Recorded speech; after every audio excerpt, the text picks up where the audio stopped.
ঘর সাজানোর শখ কার না থাকে। কাঠের ঘ্রাণ, নান্দনিক নকশা আর স্বল্প দামের হাতছানি যেখানেই হোক, শৌখিন মানুষের নজর তো পড়বেই। তেমনই এক সৌন্দর্যের রাজ্য ধলাপাড়া ফার্নিচার হাট।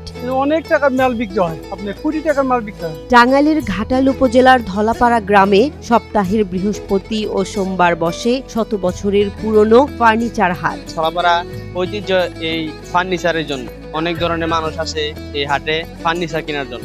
সদর থানা থেকে 14 কিলোমিটার পূর্বে বংশাই নদীর পাড় ঘেঁষে এই হাটে দেখা মেলে বাহারি ডিজাইনের কাঠের খাট, sofa set, dining table, showcase, আলমারি, ড্রেসিং টেবিল সহ নানা ফার্নিচার। কম দামে রুচিশীল ফার্নিচার পাওয়া যায় বলে ঢাকা থেকেও কিনতে আসেন অনেকে। মোটামুটি ঢাকা থেকে আসে, টাঙ্গাইল থেকে আসে, এলাকা থেকে আসে, অনেক জায়গা থেকে আসে। বিক্রেতারা জানান, এখানে একদম কম লাভে ফার্নিচার বিক্রি করেন তারা। সীমিত মূল্যে আর কি খাট বিক্রি হয় লাভে, মানে একটা খাট বিক্রি করলে হয়তো 500, 1000, যাতে ক্রেতারা বারবার আসেন আর হাটের নাম হয়। সাশ্রয় পাওয়ার জন্যই এই ধলাপাড়া হাটে আসে ফার্নিচার কেনার জন্য। দূর দূরান্ত থেকে আসা ক্রেতা বিক্রেতাদের নিরাপত্তা নিশ্চিতে প্রশাসন ও এলাকাবাসী থাকে সদা সতর্ক।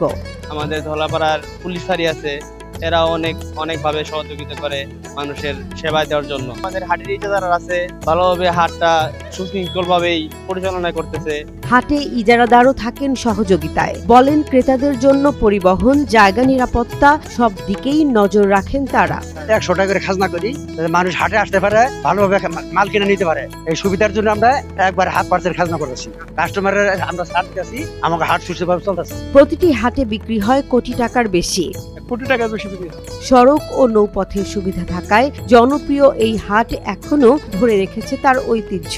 প্রতিদিন বৃহস্পতিবার হলে কোটি টাকার বেশি বিক্রি হয়। ভালো একটা মান নিচে আপনার 30 বছর 35 বছর ব্যবহার করবো, ইনশাল্লাহ কোনো সমস্যা হবে না। শত বছরের ঐতিহ্যবাহী এই ধলাপাড়া ফার্নিচার হাট তার জৌলুস ধরে টিকে থাকবে, এমনটাই প্রত্যাশা এলাকাবাসী, ক্রেতা আর বিক্রেতাদের।